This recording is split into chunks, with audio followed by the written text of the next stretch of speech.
So here's what comes in the box. The box, by the way, is a nice...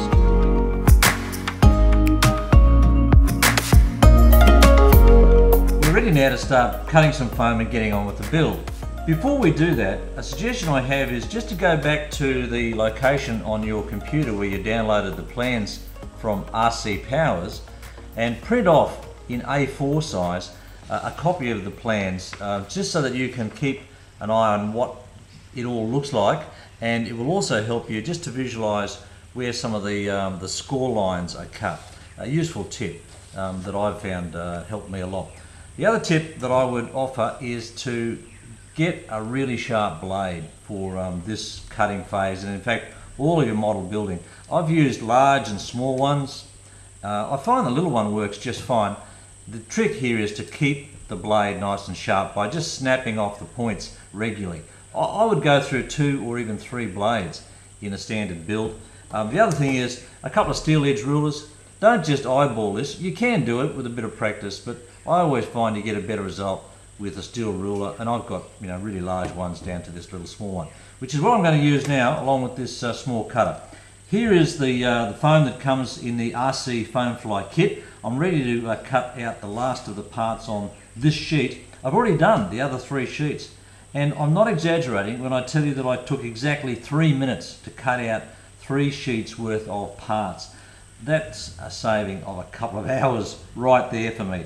So look, you could be tempted just to do this by hand. The little tabs are only a centimetre or 2 long, but there's a chance you'll end up with a wobbly finish, and for the sake of an extra moment, just to drop a steel blade onto it and just run the blade through, you'll save yourself a bit of heartache later on. Same over here.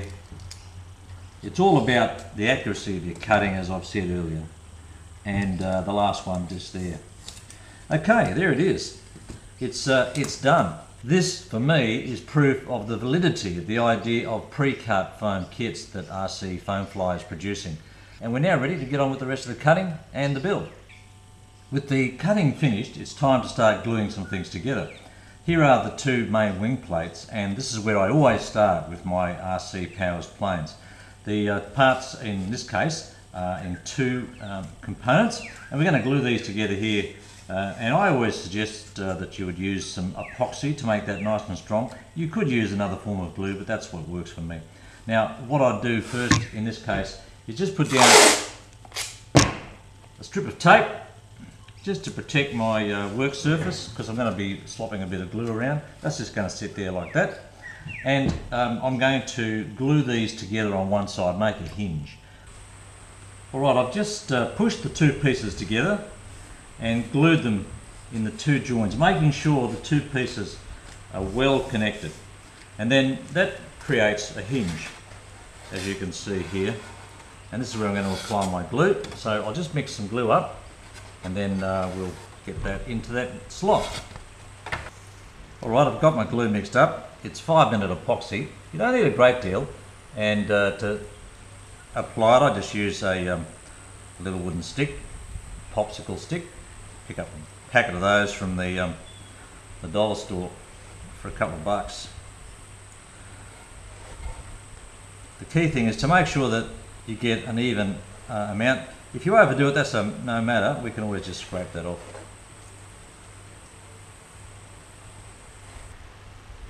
Alright, with the glue all in place, a little bit more,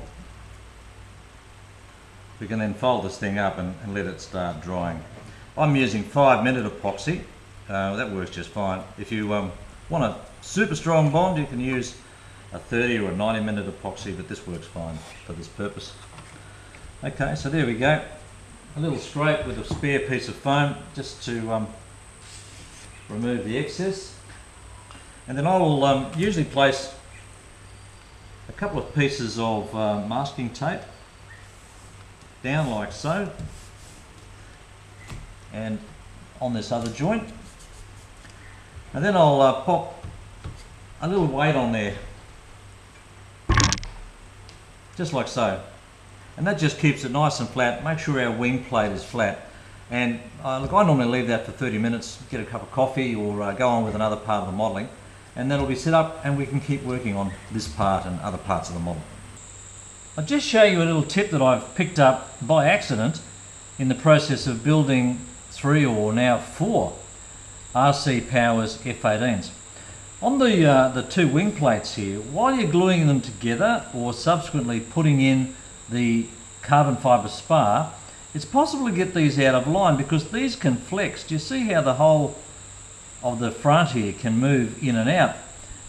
There's a way around that. This little piece here is one of the internal fuselage formers. On the plans, it's this little piece here. I've discovered by pure accident that this fits in here perfectly. Look at that. It just slots in. It's almost like it was meant to be there. And maybe Scott Lott and Dave Powers are more cunning than a fox with a degree in cunning from Oxford University to do that. I suspect not, but you know, I'm not taking anything away from those guys. Anyway, look, that sits in there really well. It's not a permanent fixture, of course. You need that elsewhere in the plane. But you can just pop a little bit of tape there temporarily while you're gluing the wing plates together, putting in the spar, letting it dry, and you know you've got a perfectly aligned main wing plate. There you go. Now, while the main wing plate is drying, I usually get on with scoring the sections of foam that need to be folded. And if you look at the plans that the RCPowers team provide, you'll see this on your plans. They're shown as dotted lines. And that's where you do a part cut, part way through the foam. I normally try to cut about 3 to 4 mils, leaving a millimetre of foam or more to make the fold. And the way I found to do that, you can do it by freehand. Sometimes, however, that produces an overcut. You sort of cut all the way through. So look, I just knocked up this little device here. It's just a nice smooth block of wood, and I've put a single-sided razor blade on there, a couple of screws. I've set it at a nice sharp angle, 30 degrees. That way the foam that it cuts through here doesn't grab. And you might be able to see that the extent of the blade protruding is about the 3 or 4 mils, which gives a nice even cut. And the way I use it, just have your line ready to go on the plan, take your block, you lay it against the edge, and you just run it like that. It just glides along and it cuts it perfectly, and there's your fold. Sweet as pie. I use that on all of my models. I'm now going to get on with doing some scoring on the model itself. This is the fuselage section, and there are 5 score cuts to be made here according to the plans. There's a pair of long ones that run from the point right down to back here, and same over here, and then one more across there. So using that technique that I've just demonstrated, take a steel edge, line it up, that looks good. Important to keep this ruler firmly pressed down, and using my little scoring tool, lay it against the edge. That's the first one done.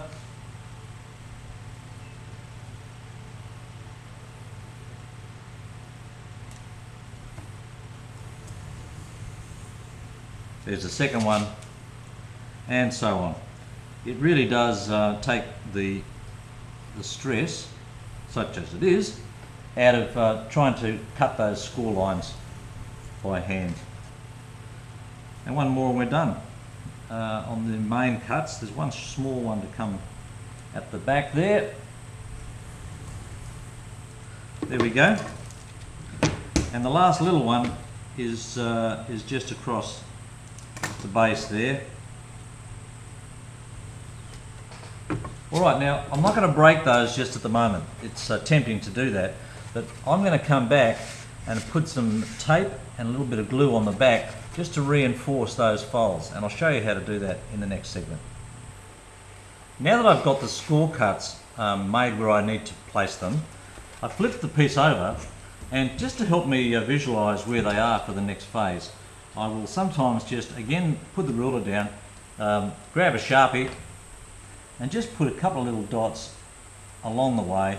This is going to be inside the fuselage, so no one's going to see these, just to help me see where those lines will be in a moment. Oh, there we go, and same over here.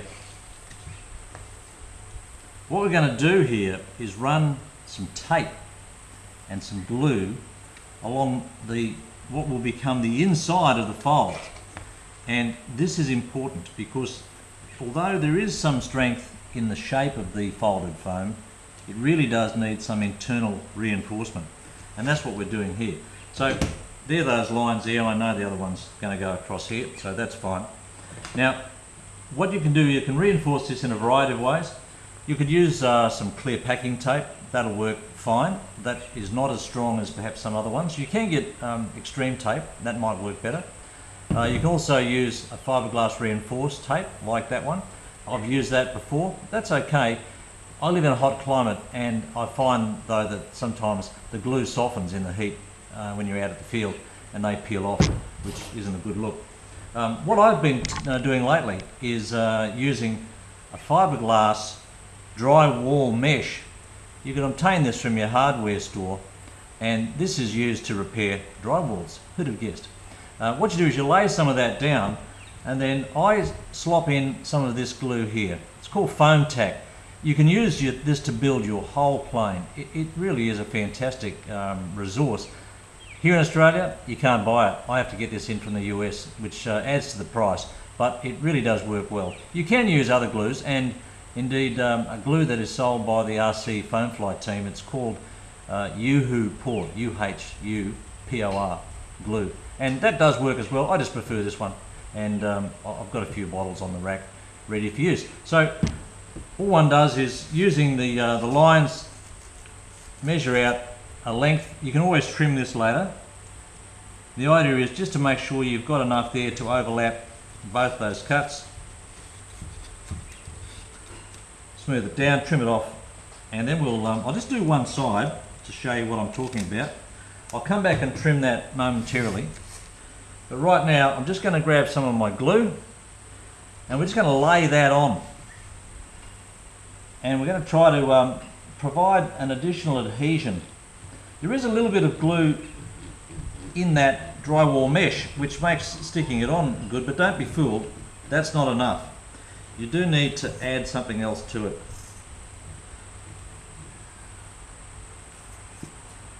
That's probably enough. And then just grab a little piece of scrap foam and smear it all over it. Make sure you get to the edges.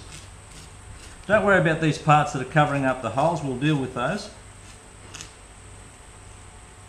Don't go overboard when you put the glue on, as I've done in the past. You end up with a great deal of wastage. You only need a little bit, and you can always add a bit more if you need to. So that's what I use. That'll dry in the space of say half an hour, nice and crisp, and you can even leave it longer. And then that is really strong. That fiberglass mesh combined with that flexible glue really does produce a very strong folded joint. Don't fold it yet, let it dry, and then you can get on with messing about with the model. I'll put in the rest of the reinforcing, and we'll get on with the further parts of the build. The RCPowers plans call for a number of other parts to be score cut so that they can be folded later. The engine nacelles and the KF2 steps that go on top of the wings. So just keep working through the plans and your parts and make sure that you do the score cuts where they are needed. You will find that's made easier for you by these little notches in a number of places that show you where the score cut is to go. So the score cut's going to join that notch and the bottom of that slot. This is one of the top plates for the wing. It's a KF2 airfoil step, which helps generate lift on RC planes. Lots of other things to cut there. Also on the engine nacelles, that's this part here. These are the side rails that will reinforce the side and back of the airplane, and this, when folded, will become the nacelle, the air intakes for the motor. Once again, score cut and then reinforce on the back. I'm about to reinforce the inside folds on the engine nacelles. Just a small point here. You don't need a full wide strip of that reinforced mesh. I just cut it in half long ways and place it down. Once again, remember to do the opposite when you do your score cutting and gluing. And a way to remember that is just to place them as they are going to go onto the plane. So you can't get yourself mixed up like that. One across the top as well. And the same will apply over here, and then we'll just leave it to dry.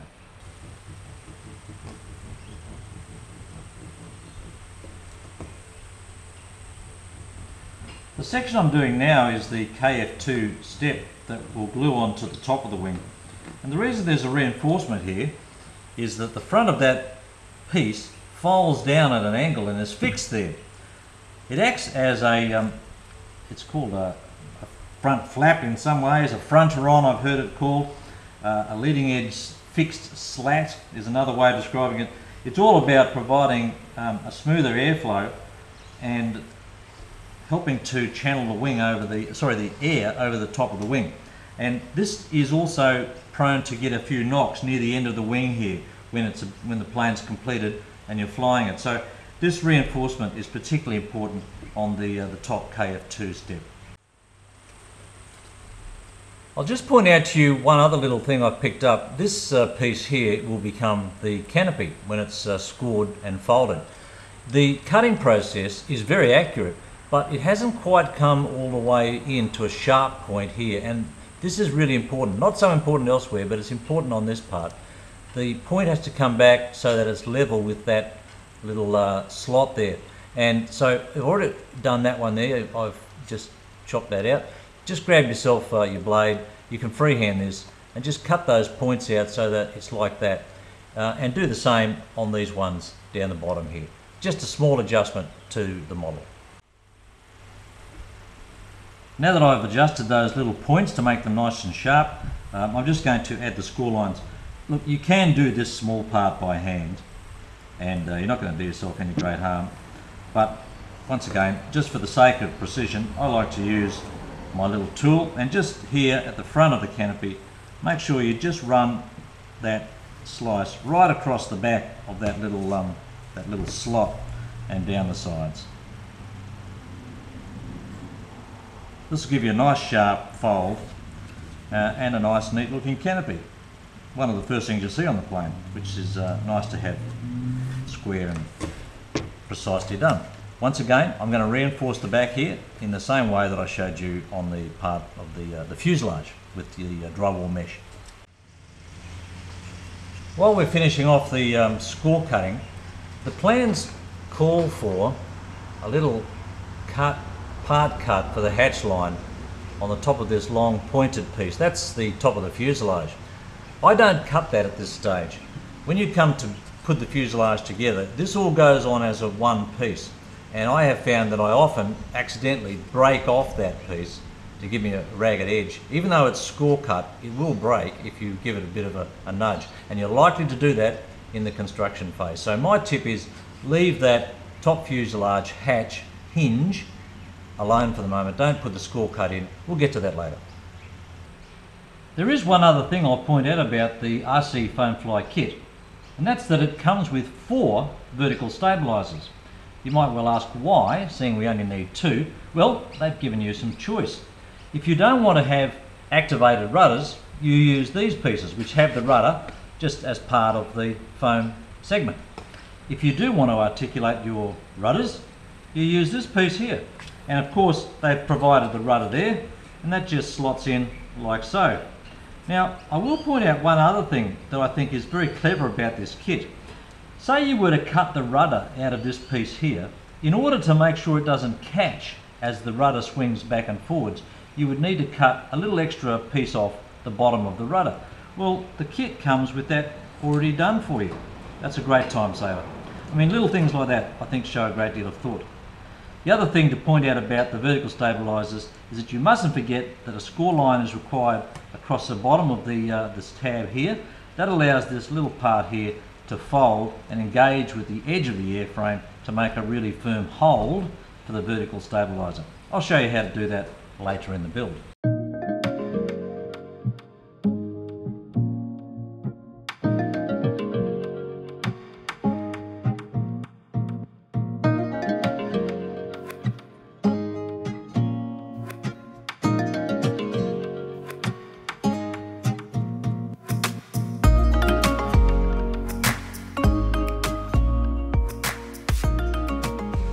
I've moved the camera location to bring you a little closer to the action for the next part of the build, which is putting hinges on our control surfaces. You can find guides on YouTube on how to do this. This is just my technique. I'll show you how to firstly use the Blenderm tape that came with the RCFoamFly kit. and then we'll have a go with the reinforced mesh, the fiberglass mesh. This is the stronger of the two methods, and I use it more often, but I'll show you both. The first thing you need to decide, however, is where you want to put your beveled edge to allow a hinge action to occur. If you just put it straight on like that, of course it won't, it'll bend in one direction only. So you've got to hinge it with a bevel. You've got to decide which side to put your bevel cut. A lot of people decide to put it into the main component, whether that's the wing or the vertical stabilizer in this case, because that's a larger piece of foam, it's probably going to be stronger. Some people like to put it into the moving control surface. It's really your call. I don't think there's a big deal either way. In this case, I'm going to cut the bevel into the rudder, so I'll just put that aside. Sorry, look, one other thing. You need to decide which side to put your bevel for aesthetic purposes. What does it look like? I like to have the outer side of my vertical surfaces here flat, which means the bevel is going to be on the inboard side of the vertical stabilizer or rudder. So let's just say that this is the left hand or port side vertical stabilizer. I want this to be flat, so the bevel is going to be underneath. So that's the way I'm going to play it. Okay, so I'm going to hinge this control surface, this rudder, and I'm going to put the bevel on the underside of this piece, which makes it easier because all I've got to do then is lay it flat, take my steel edge and place it right along the edge. Really make sure that that is sitting flush. Take a really sharp blade. Make sure that you've got enough of it exposed to do the job properly. And what we're going to do is we're going to angle it in two directions. And let me just spin this around so that you can see it more clearly. We're going to angle it at the desired angle for the bevel, which in my case is going to be about 45 degrees. And then turning back this way to give you another perspective, we're also going to angle the blade down this way to make sure that it cuts at a nice shallow angle so that it doesn't grab at the foam. So we're going to do that angle in two directions at the same time. This edge is now nicely lined up. I've got it at 45 degrees and at an angle backwards, and we just run a nice smooth slice like that. And there's our beveled edge. Hopefully you can see that on the camera. A nice smooth 45 degree bevel. And that is going to fit on there. As you can see, nice and smooth on the outside of the vertical stabilizer, which is what I wanted. And then underneath, we've got our bevel. And that of course will allow the hinge to move freely in both directions like that. Okay, so the next step then is to adhere that to the vertical stabilizer, and we'll have a look at that next. Now that we've got our bevel into the leading edge of the rudder, just here, we can go ahead and apply the Blenderm tape. I've got a piece pre-cut here. I find it's easiest to start on the edge away from me, just to apply it nice and evenly. It is quite stretchy, this tape, so just be careful not to pull it out of shape and create distortions. Once you've got that, just roll it up out of the way and press the rudder, or whatever the control surface is you're using, firmly into place, butting it right up against the other part of the hinge, and just make sure the tape is down nice and secure. Alright, there we go, we've got it halfway done. We'll flip it over now and do the other side. Now I find the best way to do this is to open the hinge up, like so, and just make sure that it's really nice and straight along here, that is, the edges match up nicely. You can then take a piece of our tape. Again, I've got a piece cut here, making sure we're lined up. That looks good. And we can start to apply it now. This is where having 14 or 15 fingers would be handy. There we go. So we just started off with only a small overlap. Press it down and then continue to roll it down like this over the inclined part that you've made with that bevel, and picking your piece up, you can press it up and over like this.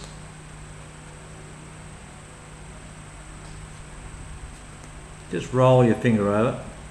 It'll take the shape of the foam pretty well. If you've ended up with a bit of an overlap like I've got here, don't worry, we'll trim that off in a moment. The key thing is just to get it into place. That's pretty good. Alright, let's just trim that excess off now. Won't take a tick. Just very lightly, run your blade over the tape. Don't cut into the foam too much. Like so. And that should just peel off. There we go, that's great. Okay, so there's our finished hinge with a good deal of throw. Don't worry if it tends to spring upwards, that's just because of the tension in the tape. That little bit of pressure there, that'll soften up, particularly with a bit of use. And also, it's far less pressure than would be any sort of problem for a decent servo. So that's not a drama at all. So there we go. That's hinging using the blend-derm tape method.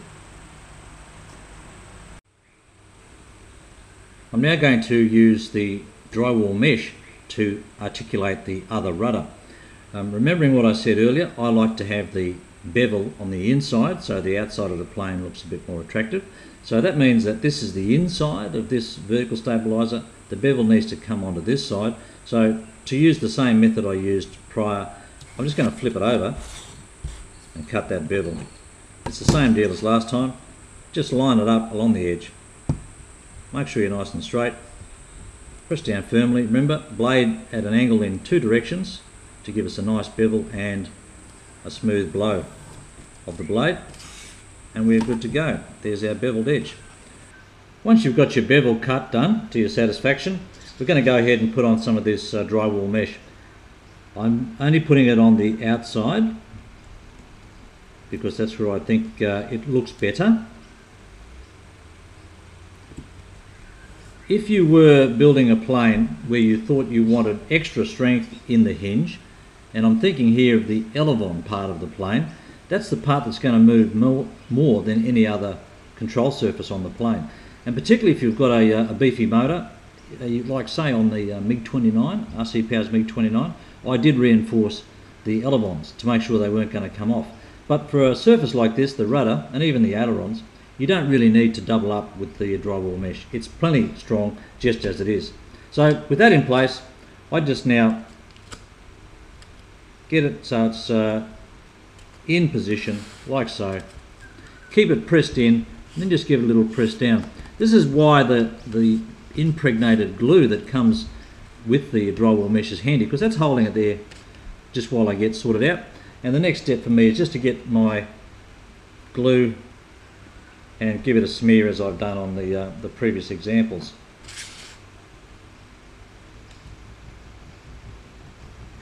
You might have noticed that I only used the half width of the drywall mesh. I think that's ample. If you want it to be doubly secure, you could of course use the full width, but I think that's more than enough. I'm going to let that dry and we'll be good to go. Just make sure it stays nice and flat during the drying process. I'll just show you how to tidy up the pieces of drywall mesh that might have overlapped. You might see here when I applied it to the fuselage here, I just slapped it over those slots there and said we would tidy that up later. Well, it's later, so let's tidy them up. All you need to do is just, again, take a very sharp blade. I find it's best to cut with the mesh down against your mat so that you've got something to work along the edge of your foam. Don't cut into the foam, but just take a little bit of care, lean into it, and while you're at it, it might be helpful just to extend those little rounded ends, just a fraction, so that the nose will fold up. And there's that little piece of excess come out. It's still a bit ragged, but we're going to glue that, so don't get too concerned. And the same applies over here.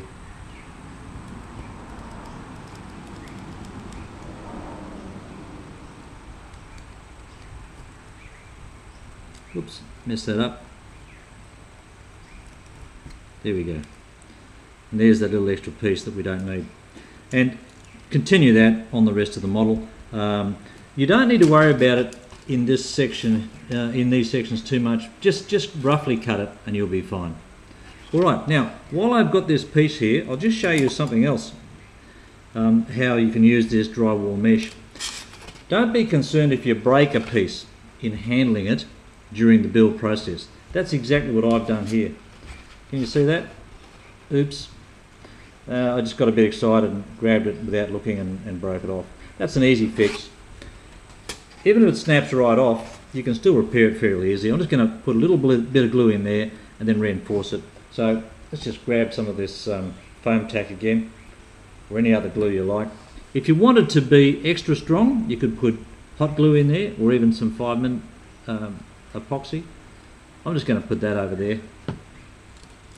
Maybe work it in a little bit. There we go. And while I'm here, I'm just going to put down a couple of little pieces of drywall mesh on both sides. Maybe not on that side, because that's going to look a bit ugly. I'm a bit anal retentive when it comes to the appearance of my planes, so I'll just put a bit more of this on here now, and that'll make a very strong joint, which by the time you glue it into the rest of the airframe, it'll be self-supporting, and that won't be a problem. So this drywall mesh and this squeegee technique with the glue works for a whole bunch of applications. It's now time to think about putting the carbon fibre spar across the main wing plate.